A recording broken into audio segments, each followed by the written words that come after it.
Okay, here we go. We are live now. All right. Hello, everybody. I'm back. I have gone live, I think, 3 or 4 times already this morning. And according to my watch over here, it's 10 o'clock Mountain Standard Time. So seems like I've been really busy online today, but we've had so many wonderful individuals that we've been able to bring forward into the light this morning and some messages we've been sharing. And I'm just going to continue with that today because of the support that Dr. Demartini offers his daughter and their relationship and working together. And of course, we had Tom Kay on this morning talking about mentorship and sponsorship and how males play such a large role in that. So let's go ahead and get started. We're switching our podcast time this week. We're going to go live this morning at 10 a.m. We will not be going live on Wednesday morning.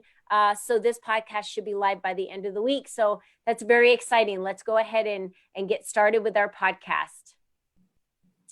Hello and good morning on this wonderful Monday. Welcome back to a special episode of Lead Up for Women, Speak Up to Lead Up. I am so excited to have these wonderful guests that we have here today. We've got a father and daughter team with us, and I have to tell you, nothing makes my heart warm more than to see family work together. We have Dr. John Demartini with us, as well as his beautiful daughter, Alana Demartini. So please say hi to our listeners. Hi, everyone.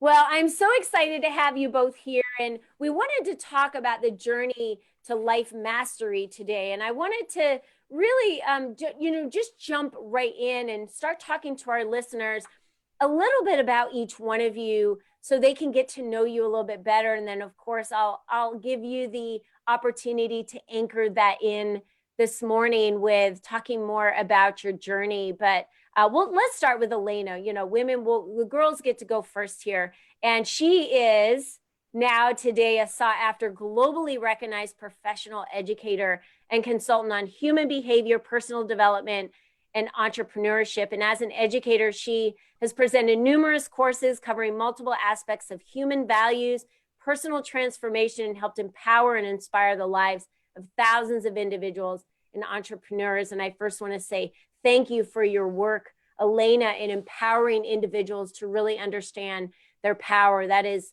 so amazing and just so generous of you to spend a lifetime in really working on that human behavior. And then Dr. John Demartini is also a world-renowned specialist now in human behavior, a researcher, author, and global educator. My good friend, Mark Victor Hansen, introduced me to you. He also mentioned just how much he is in love with the work you do. And he talked about you recently being selected as the top human behavior specialist of the year for 2020 by the IAOTP for his outstanding leadership and commitment to your profession. You're the founder of the global education organization, the Demartini Institute, which has over 72 courses on self-development, life mastery, and leadership in its extensive curriculum. Wow.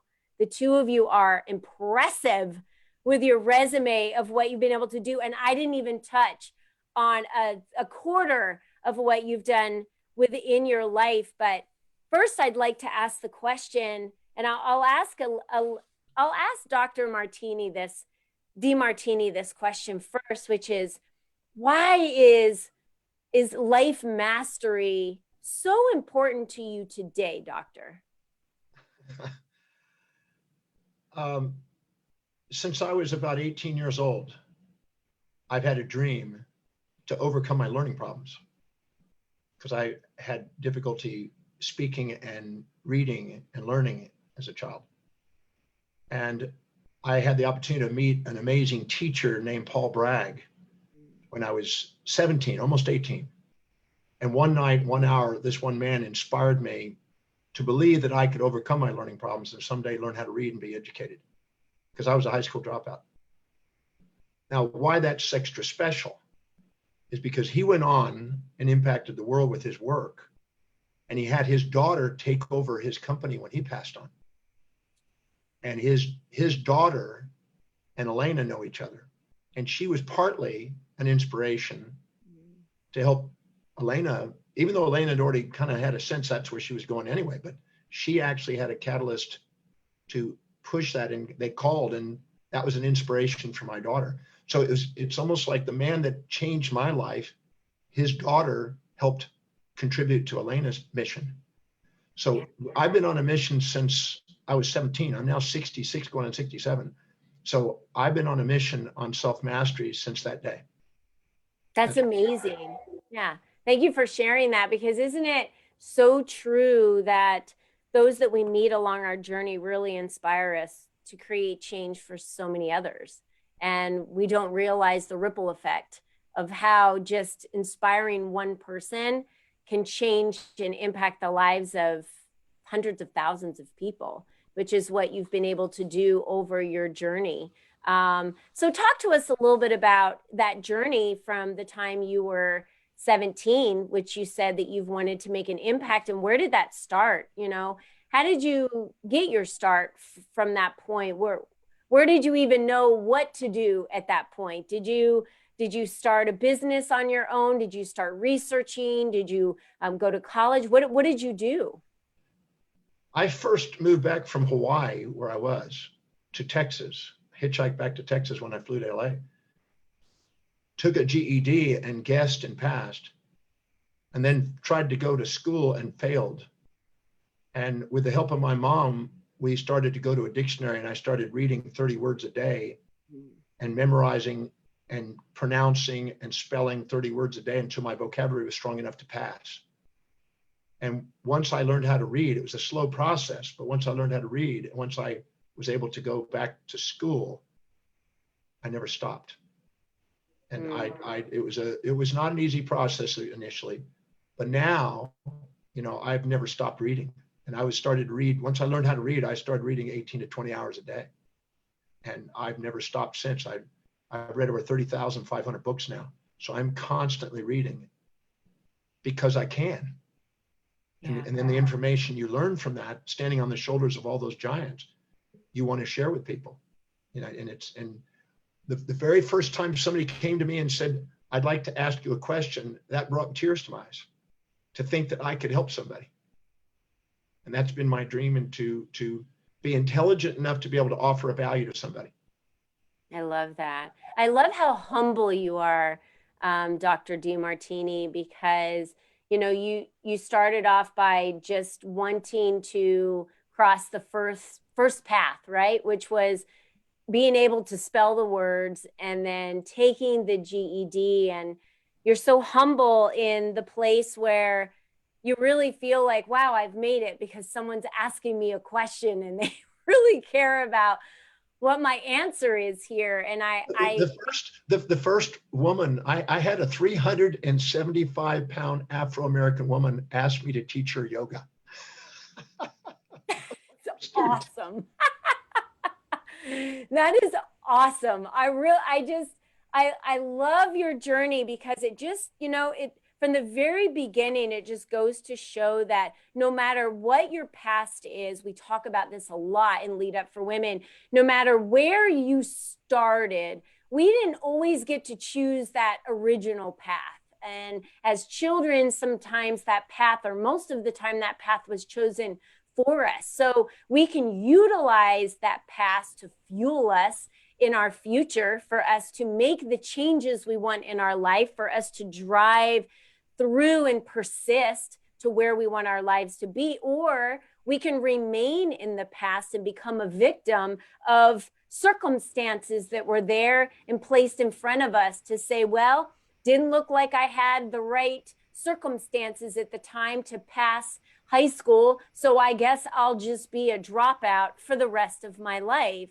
Or you can have the attitude to say, I want more, which is what it sounded like you wanted out of your life, and you were determined. And then once that fuel starts, it sounds like it just became a bonfire to where you went to in your life. So let me ask you this question. What really inspired you to write a book? At what point were you in your research, you know, in human behavior, and really start working on that to want to write a book, to share more with the world of what you had to say? The first book I ever tried to write was on the lymphatic system, because I was under the impression that the lymphatic system as part of the immune system might help people with their health. And nobody ever read it. It wasn't something you'd probably want to read, but it was my first book. But I had fantasies of grandeur and notoriety for a lymphatic book. So I realized nobody wanted that book, and I went on to another book, and I started to. I was interested in health at the time, and I just started writing books, just because I wanted to learn them. And they weren't the greatest book. They're quite humorous now. If you look at them now, you'd laugh so hard. And I just kept writing. And eventually somebody was interested in reading it. And I don't know, I've written a lot of books, but some of them have gotten out there, and I think we're now in 39 languages and still going. So I just never stopped. If you do something long enough, everybody else dies out and you end up somewhere. You wind up standing out, Everybody else died. Yeah, the key word that I keep hearing from you is your persistence. So I got to ask you, Alana, when did you come into the picture? Obviously, you were born, but when did you come into the picture and know that what your dad was doing was really something that became a passion of yours that you were interested in and wanted to have, more to do with?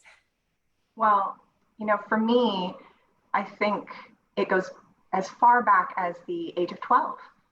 I had some really interesting experiences that I didn't know how to process. I didn't understand, were kind of confusing, made me feel different or isolated.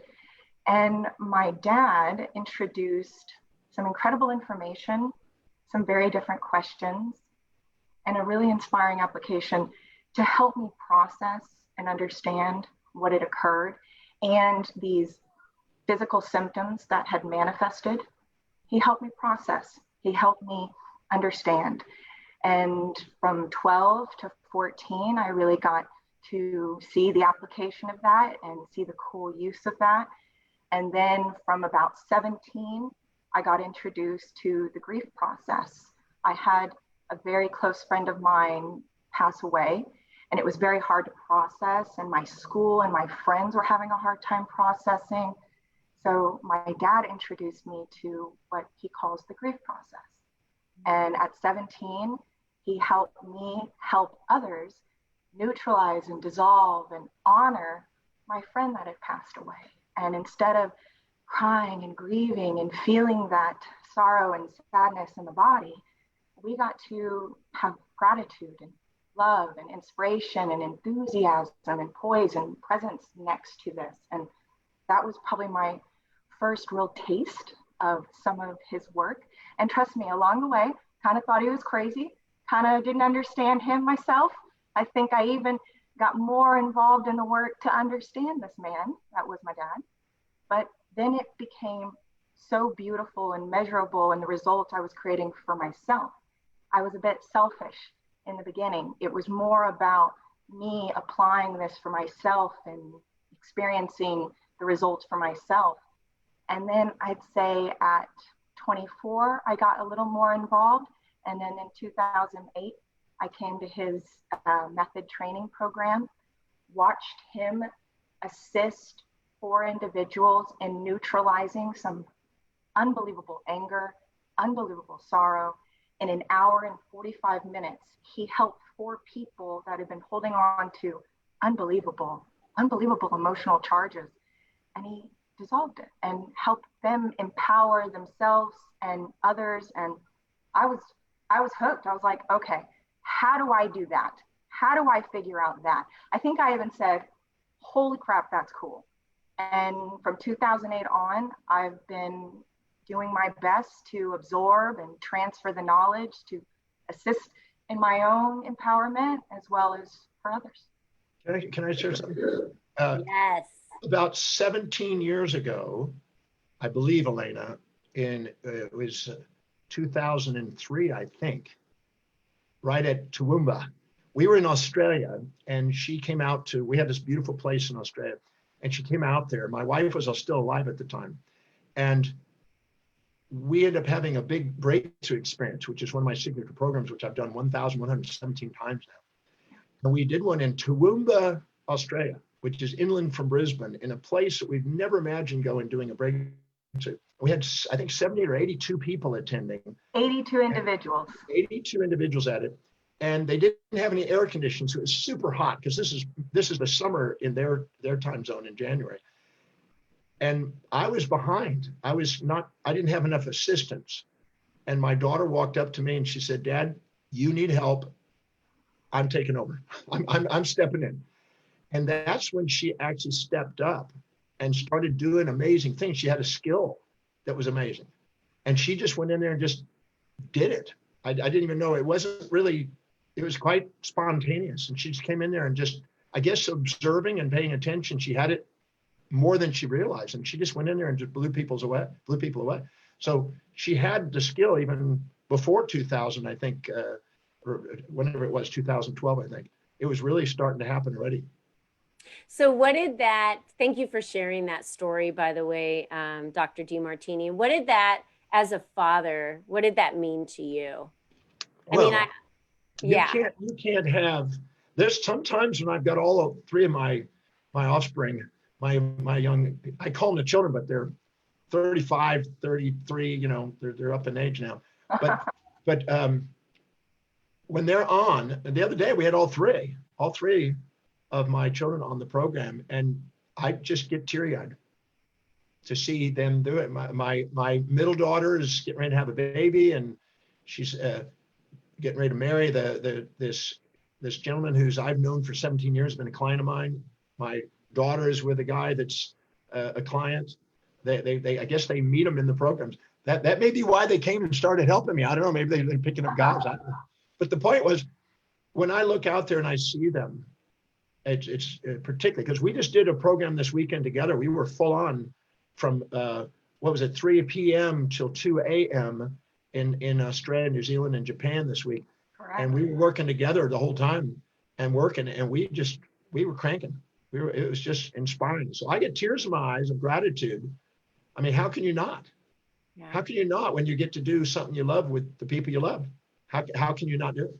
Yeah. And how wonderful, what a special time that is for you to pass on that legacy to have your children working with you to continue the work that you've been wanting to, the lives that you've been impacting, and now watching your children impact those lives. So Alana, what does it mean for you?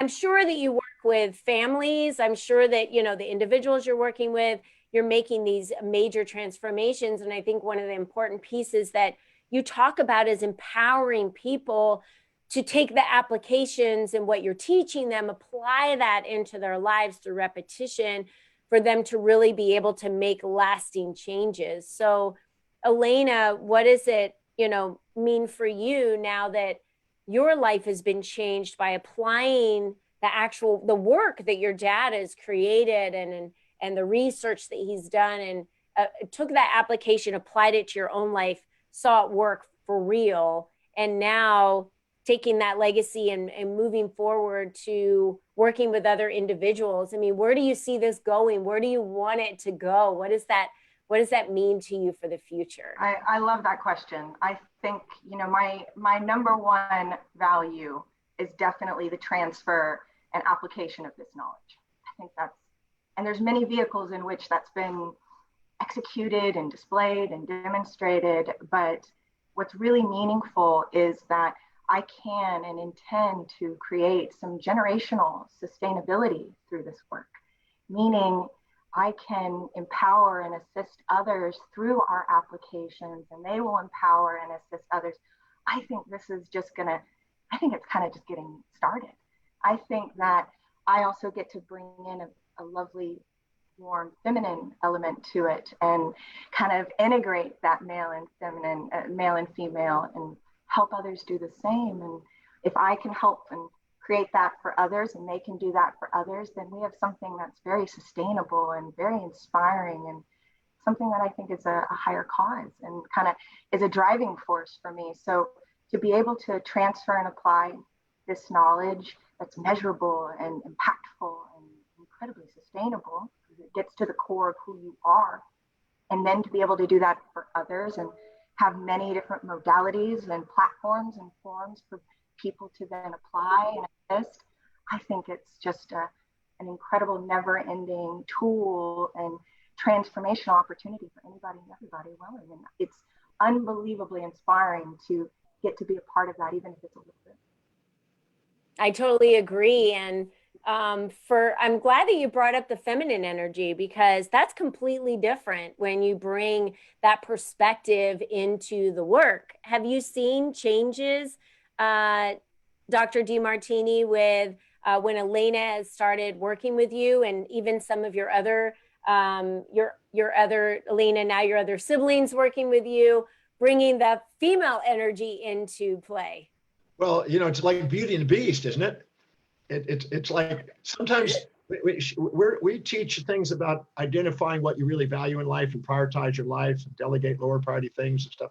And she teaches the value applications amazingly. And sometimes as she's teaching that, some people, want to run their story and they want to be victims of their history instead of be masters of their destiny. And so I get to be the pit bull. I get to go in there and go in there and tackle them a bit and she's a little bit more, I guess you could say, a little bit more patient with them. I'm right to the point. All right, let's go. Let's quit running stories, So it's really quite interesting watching the tag team. We call it wrestling tag team when we're trying to tackle, because we want the result for people. And when people want to run their story, I play sometimes hardball with them, and she's a little bit more gentle in her approach. But at the same time, I learned a long time ago that if I want to get somewhere, I got to surround myself with females telling me what to do. That's the only way to do it. So I now she's on the mix, and now she says, "Now, Dad, you can do this, you can do that," and the truth is, she's the one that's actually driving it now. I'm a step aside, Gramps. Step aside, Gramps. But it's quite. I fully believe it takes both. It really does. It takes the strong, the masculine energy, the feminine energy. I really feel like we each bring so much worth to leadership. And if there's never been a time in the world, I feel like now is a time in the world where empowerment, understanding, compassion, leadership is at its desired most. And for us to be compassionate with others in a world that feels very torn apart right now, for us to have the respect of others, for us to know how to apply a lot of what you're teaching. You talked about I'm reading here about your new global release of the values factor. I feel that in a family and just in work, in the workplace and in our everyday lives, there's been a sense of this loss of values. Now, this is coming from my personal opinion and feeling that way, but talk to me a little bit about the values factor, if you don't mind, Dr. Martini. I'd love to learn, and you as well, Alana. Talk to me more about that and our listeners so we can understand what that is and the value of that. Well, every human being, regardless of culture or gender or age or whatever, they live moment by moment with a set of priorities, a set of values, things that are most to least important in life. And whatever is highest on that list of values is more intrinsic, and they are spontaneously inspired to do that. Whatever's low requires extrinsic motivation to get them to do it. It's like the boy who loves his video games doesn't need to be reminded to do it, but he might have to remind him to do his chores. So finding out what it is that's intrinsically inspiring and giving yourself permission to prioritize your life accordingly, and learning how to delegate the lower priority things that devalue you, and getting on with doing something that's deeply meaningful, that serves other people in a sustainable way, that's fair exchange, so you can get remunerated doing what you love and getting paid to do it and delegate the rest away, is a path of mastery. So values play a huge role in the mastery of life, and giving yourself permission to fill your day with the highest priority action so you don't end up having to do low priority distractions is the key to efficient, and fulfilling days. And one of the things that my daughter, she has mastered that. I mean, she's learned that inside and out, and she could take anybody through any part of that. And she knows how to put it into practical application to help people. Because a lot of people run their story and play their games and pretend like, I don't know. And what it is, they're comparing themselves to other people instead of comparing their own actions to their own priorities. And we're not here to put up people on pedestals or pits. We're here to put them in our hearts. And then when we put them in our hearts and we're not distracted by trying to change them into us or change us into them, we get to be who we are, and so do they. And that's authenticity path. Yeah. I love that. Alana, did you want to add to that? Yeah, we just had an opportunity to work with, several individuals one-on-one in our Master Planning for Life program that we just finished. And I'd say one of the most common challenges or struggles that individuals were sharing with me in each of these rooms where they didn't know their purpose. Hands down, that was one of the biggest questions or issues or challenges they perceived they were facing. I don't know my purpose. I don't know what I'm doing. I don't know what I'm up to. What was really inspiring was through our value determination, we can help them see and got to help, 82 people see that they're living their purpose moment by moment. And it's being mindful and aware of that purpose, honoring that purpose, and structuring your life according to that purpose. And like my dad stated, probably the biggest hiccup we experience is the comparison and subordination to outer authorities and influences. And so if I can elaborate any further, is that we are actually in every step of the moment on our values, in our purpose, living these. We just judge them and compare them to others and make them wrong or not good enough. And then we go, well, I don't know my purpose, when really you're minimizing and you're living it. And it's quite extraordinary. And it's something worth honoring, and it serves on this planet, or it wouldn't exist. But helping people honor that through their individual unique values, and that they're living their purpose, and just to step back and observe it and structure it and honor it is huge. Wow, that is so true. And it being your authentic self is not a way to be. It really is practice. It's practicing wholehearted living, as Brene Brown says. It's practicing being in authenticity, and it takes work. It does. It takes work and practice to be able to do that. And I always pose the question to so many women when I'm speaking with them. If you didn't care what anyone else thought, what would you do today? And their answer is always different, than the latter of, but I care about what other people think. So here at Lead Up for Women, we want women to show up as powerful as themselves and be authentic, because you're the only you, ever.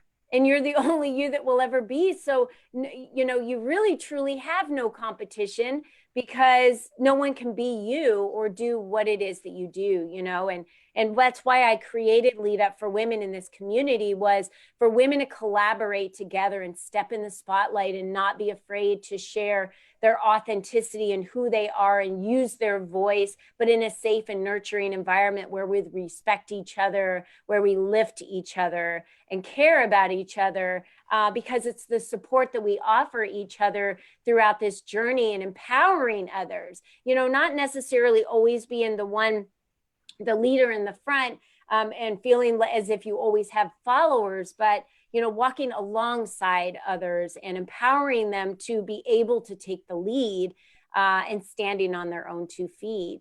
So I love what the two of you represent. I love your self-mastery journey and your journey to empower as many people as possible to live in their purpose, and to know that they have the tools that they need at their fingertips to be able to make the changes in their lives. And like you said, really not stay in that, victim of, but write their story moving forward. And Doctor, if you could just share with us, what are you working on now? What comes next for the Demartini family? Well, I'm researching every day.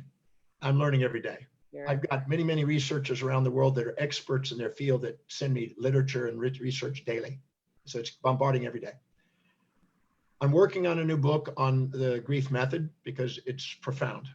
We were able to apply it in the Christchurch earthquake, the tsunami in Japan, the recent earthquake in Japan. It's phenomenal. So I want that to be out there. I'm making a textbook on that. We're going to probably bring that to more and more thousands of facilitators around the world to assist in those settings. I'm also working on a book right now in philosophy. I've been studying philosophy. I've been studying the great Nobel Prize winners, the great thinkers. I'm working on that right now, so I'm well into that. I'm constantly updating my research and updating programs. We're constantly putting new programs together. I just love researching, writing, traveling, and teaching. That everything else I'm kind of useless in. If you ask me to do anything else, I go, I don't know what to do on that. But when it comes to research, write, travel, and teach, I can do that. And so I just continue to do those things. And that's what I love doing. I want to, we're reaching more and more people, millions and millions and millions of people every day. And this is what I dreamed about when I was 17, and I'm still a kid in a candy jar, if they will, even though I don't eat candy. I'm still a kid in a candy jar. I guess you could say a fresh fruit jar now, trying to share my whatever I discover that I know will help people. Right. There's no way with what you're doing without knowing that the most significant thing we do is when we make a difference in somebody's lives and they tell us the story that's impacted, and we get tears of gratitude for being able to contribute to that and participate in that. That's what it's about. Yeah. I'm fueled by that every day, and I get testimonials every single day. And it inspires me to do it 7 days a week. So I don't have anything else I'd rather be doing. So I'm useless everywhere else. No, I'm assuming that there's one more title he might have forgotten about, Elena, which is he's a great dad. I'm assuming that's another title of something that you hold very dear. He's my favorite. I'm going to keep him. Yeah. She's got no option. Your dad. She's got no option.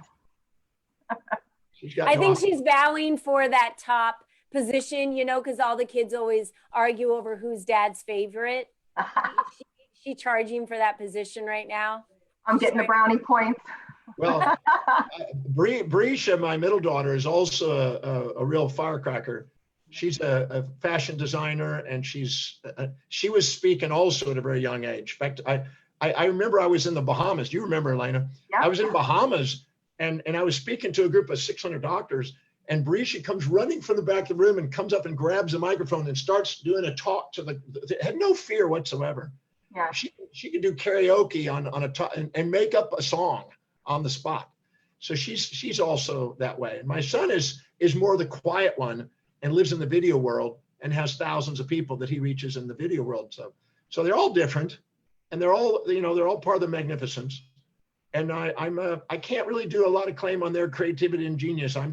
I learned from Albert Einstein, the greatest teacher is exemplification. I just wanted to exemplify an inspired and masterful life. And if any of that rubs off on them, and they're taking it and running with it. So I'm grateful.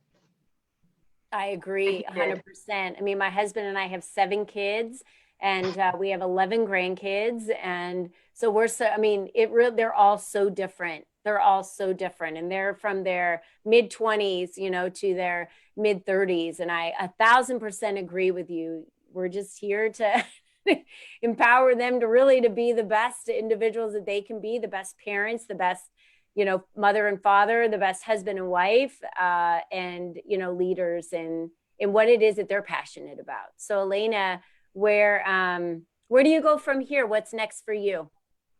Well, like I stated, the perception is I feel like I'm just getting started. So I think that for me, I'm going to get to consult and teach and be a part of some really incredible programs while getting to do individual consulting and creation and mentoring.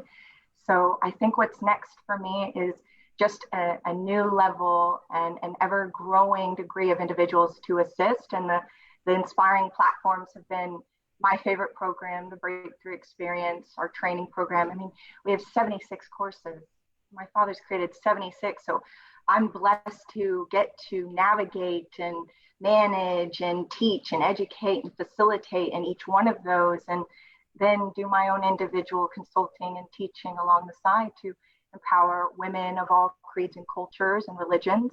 I'm very inspired to assist Orthodox women and women who perceive disempowerment to just maximize their potential. So I intend to train and create and educate and teach anywhere and everywhere people will see the value. I love that. I love that. Thank you so much for both of you sharing those journeys with us today. And so anyone who is interested in wanting to know, how do I get my hands on these courses? Where do I find these books? Where do I get all this? Will you explain to us the best way for us to reach out to the resources that both you, Dr. Demartini, and Alana have to offer? Well, you can get both of our information, I think, John, from definitely coming to the website, the drdemartini.com. It's got, gosh, so much beautiful information. And from there, you can speak to one of our live representatives and get anything and everything that's most suitable and resonant to you. I believe you can come online and speak to someone, but the website, and we have an amazing webinar coming up on the 27th, a nice free webinar for anybody and everyone interested in diving in and learning a little bit more. John, what's another way they can find us? Yeah, I'm doing a presentation. I think is it tomorrow or the next day? I think it's Wednesday. Wednesday on the relationship between mind and body, the psychology of physiology, and how we create our symptoms and what our symptoms are really saying. So that's a little program that if they'd like to join. But if they go on drdemartini.com, just drdemartini.com, they could spend the rest of their life on there. You'd almost have to be a Buddhist believing in reincarnation to be able to just read everything and play and everything up. Yeah. So much material on there, so much education. You could spend lifetimes on there. That's great. Because it's educational. But there's also podcast, and there's also YouTube, and you literally can just go on there and watch thousands of hours of materials to educate yourself. So it's there for an education. And also there's I want to mention, I think there's a little giveaway I think we have that's I was speaking in Johannesburg in a planetarium to a YPO group, Young Presidents Organization. And it was awakening your astronomical vision. And it was an inspiring presentation on how to give yourself permission to expand, scale up, and contribute on a massive scale to make a difference as an individual. And what are the steps to take whatever you're doing to another level? And that's a complimentary gift, just awakening your astronomical vision. I don't know what the thing, I think they just go on, you're going to have that on there, your site there? I believe we either have already or we will be sending it to Colleen. Yes. Yeah, we send it. But whatever you do, if you can get that, I have people that have watched or listened to it like 5 times. But it's Right. something that's filled with practical things you can do immediately right now to help you expand and upscale whatever you're doing in your career path, and to get it. Because if you don't have an astronomical vision, don't think you're going to make a global effect. It's that simple. You have to have a vision bigger than what you're trying to create if you want to make a difference that way. So that's a giveaway. And but just come on the website, come join us. And if you got questions, there's a little place to ask questions. And you can get it. You can access Alana because she's helping many people right there on that questionnaire. She's there to help out. You can meet us. Wonderful. Thank you both so much. And thank you for your generous gift today. And you're right. If we don't have a vision beyond, then how are we going to make that impact? So Alana, so beautiful meeting you today and understanding more about your story and why you work with your father and why it's so important for you to not only have made those changes in your life and the impacts, but now the lives that you're changing. And thank you, John, thank you so much for wanting to learn to read and get that GED at 17 and having that vision, because that one change in your life and that drive for you to do that, you've impacted hundreds of thousands. It's been a global impact. So thank you so much for the work that you do and those that you continue to inspire and impact. And it's been an honor to have you both join me today on our show, Lead Up for Women, Speak Up to Lead Up. So Thank you so much for being here. And I want to just remind our listeners that we've got webinars coming up this week. Please jump on to Dr. Demartini's website. We'll have all of that in your description. It's right there at your fingertips for you to just click on the link. So definitely go check out their website, get your free downloads, go to the next webinar, and really immerse yourself in making 2021 the year where you can really start working toward creating that impact that you've been wanting to create in the world that's lasting change. And it's going to take many of us to step up to make that lasting change and be those leaders. And so I welcome all of you to do that and to check out his information. And also remember, we have weekly webinars on our Teaching Tuesday webinars where our members come forward and they're thought leaders and they teach in their genius and in their purpose. And we have those every Tuesday at 9 a.m. Mountain Standard Time. So we invite you to go to the events page and sign up for those for free. And of course, join us on our Facebook pages and subscribe to our podcast. So again, I just want to leave you with this final thought, which is what we talked a little bit about today. Remember, you are the only you that has ever been, and you were the only you that will ever be. So how you pioneer your future is up to you. You have the strength to do it. So I challenge you at this time to be you, authentically be you, and be strong. Thank you all so much for joining me this week. I hope you have a wonderful week, and we look forward to you joining us in our next episode. Take care and goodbye. Thank you. All right, you guys.